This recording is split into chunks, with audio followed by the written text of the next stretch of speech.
Hi, everyone. Thanks for joining us today. My name is Dr. Brooke Messer, and I'm joined by my colleagues, Drs. Mitch Eibach and Travis Witt, and we're from Vance Thompson Vision. Mitch, I'm going to have you keep going with epithelium on cross-linking. We participated in the trial. I know you guys did. Travis, did you guys do epithelium on corneal cross-linking in Bozeman in the trial?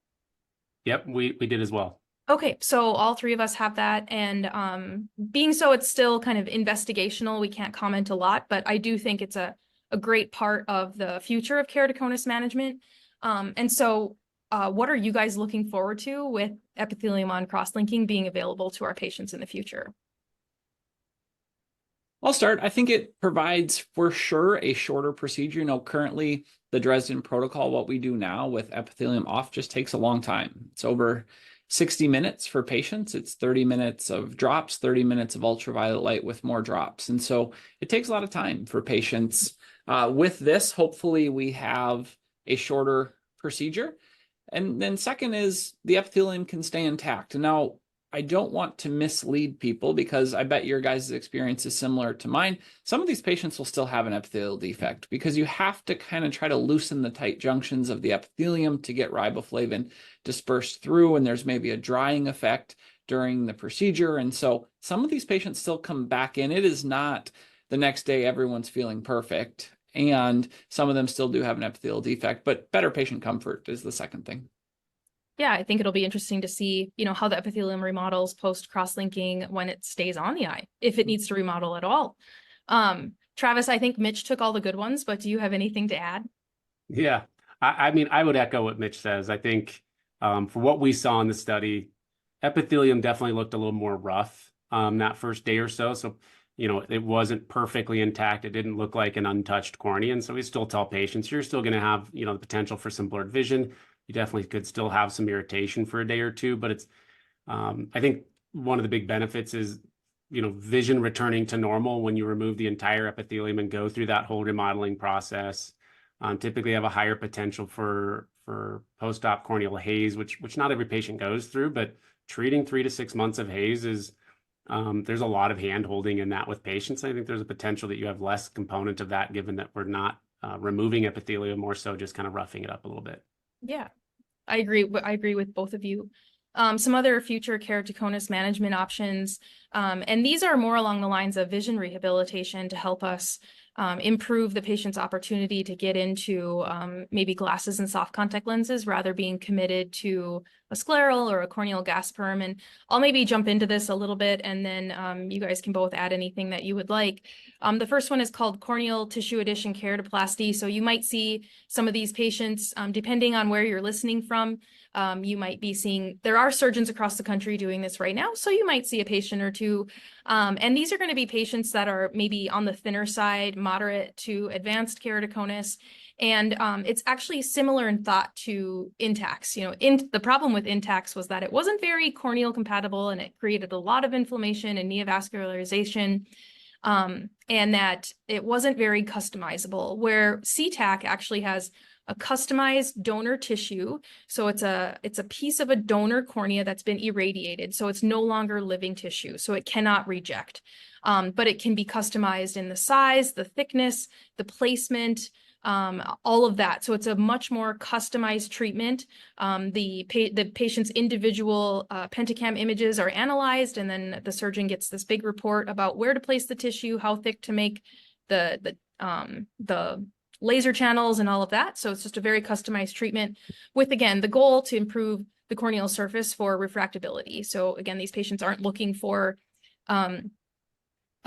vision correction freedom. It's more just allowing them to have more options with better vision quality. And then second is topography guided PRK. For these are more of those mild moderate cases where there's maybe a little bit of tissue to give. We definitely don't want to go below that. We don't want to make the cornea too thin, but it's just kind of removing some tissue or shifting the tissue in that it again allows for just more refractability, decreasing irregular astigmatism, so that patients can again get into glasses and contact lenses, maybe soft toric lenses.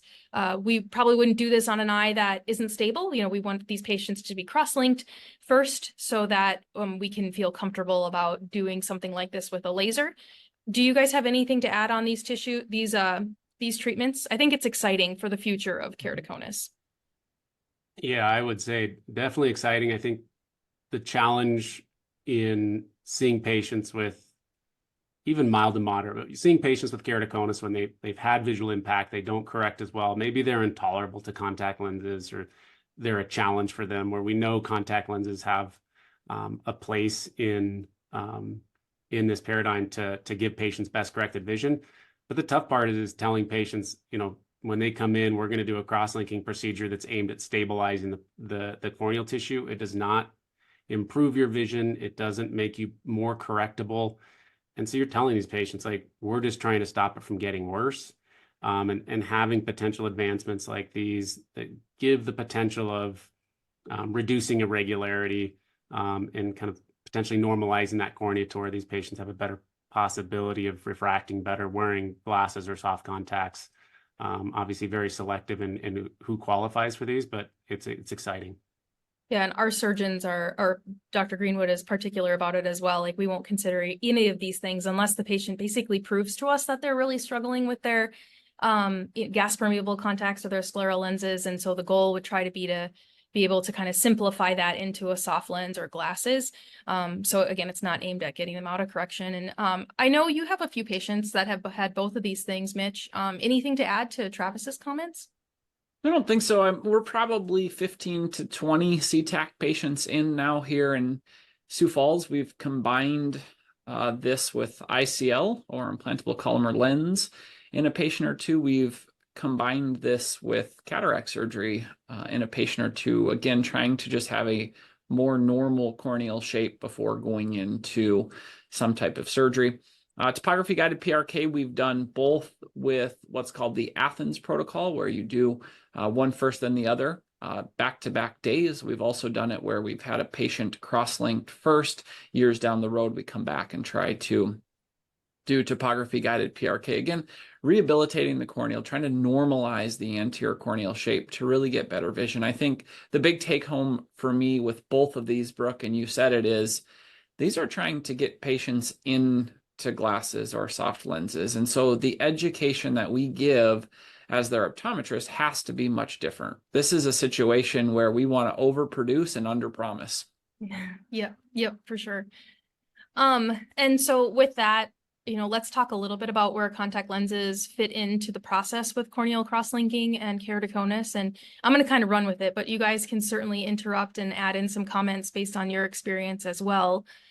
With soft lenses, basically, I recommend to patients that they can resume their soft contact lens wear after having corneal cross-linking done around 1 to 2 weeks. It's basically when you think the epithelium can handle the daily on and off removal of a soft contact lens. So maybe it depends on the age of the patient, how long they've been wearing contact lenses prior to this, any sort of dry eye findings that I'd be worried about disrupting the epithelium. But again, typically I stick to about 2 weeks. Depending on patient circumstance and experience. Scleral contact lenses, I also feel comfortable getting a current scleral lens wearer back into their scleral lenses around 2 weeks for established wearers. Again, these are patients that put the lenses in and take them out very comfortably, very confidently. New lens wearers, 1 to 3 months, depending on the severity of the cornea. What we would hate to do is start a new lens fit and then have them kind of change as they stabilize over 6 to 12 months and then ending up needing a change in their scleral lens. But, I used to stick to 3 months, where now I'm kind of shifting toward 1 month and not really having a lot of change. And so I would say now, about a 1 month start for new scleral lens wearers would be acceptable to me. Hybrid lenses and corneal gas perms, they interact with the corneal surface just a bit more. So I try and push to 1 month just to make sure I have plenty of epithelial shape change and healthy, fresh, sort of that non-fragile new epithelium, so that we can, appropriately apply and assess these lenses during the fitting process. One thing that I think is important to remember when it comes to contact lenses with patients who have keratoconus is that our contact lens technology nowadays, especially in scleral lenses, is so darn good that we can sometimes just assume the patient is doing well because they can see 20/20 in their scleral lens. They kind of forget that we kind of forget that, hey, this patient probably has reduced wearing time. They have to take their lens out earlier than maybe somebody who, has a normal cornea does. They have itchy eyes, they have irritated eyes, they have dry eyes. And so just because they seem to do well in their contacts, that we can pass the opportunity to treat with corneal cross-linking. Corneal cross-linking improves quality of life. It reduces the mental burden on patients with keratoconus. And so again, just because they're doing great in their scleral lens doesn't mean we can just go year to year to year, making those small power and contact lens adjustments to adapt to that corneal change. We don't manage any other disease like this. We don't let, cancer or high blood pressure or any other disease get a little bit worse before we actually refer for treatment. So again, just because they're doing well in contacts doesn't mean that they get a free pass on having corneal cross-linking done. In fact, there's data out there that says good best corrected visual acuity in patients with keratoconus, it actually is disproportionate to their quality of life. So patients can see really well, but they still feel like keratoconus significantly impacts their quality of life. So we can't base on how the patient's doing just on their correction in contact lenses. And even the CLEX study, somehow that got cut off on this slide here. But the CLEX study back in 2004, 10 years before we even had the opportunity to cross-link patients, they noted that clinicians who manage patients with keratoconus can be led into therapeutic complacency because the patient has good visual acuity in their contacts. And so again, just don't let yourself fall into that mindset that my patient's doing good for the 10 minutes I saw them this year. And so I'll just wait a whole nother year before I see them again. Again, the best thing to do for these patients, even if they're doing well in contacts, is to make sure to get them cross-linked. Just a couple of comments on new tech in contact lenses, particularly sclerals.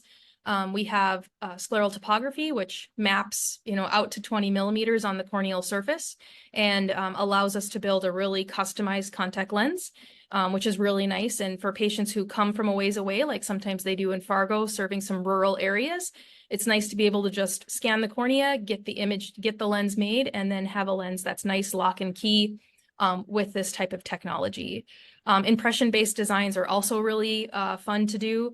I had my impression done a few years back, and thankfully this third image is not my cornea, but you can see, even down to the sutures on this transplant here, how detailed those impressions can become. And then they basically use a 3D model to create a custom scleral lens with custom depths and curvatures and all of that.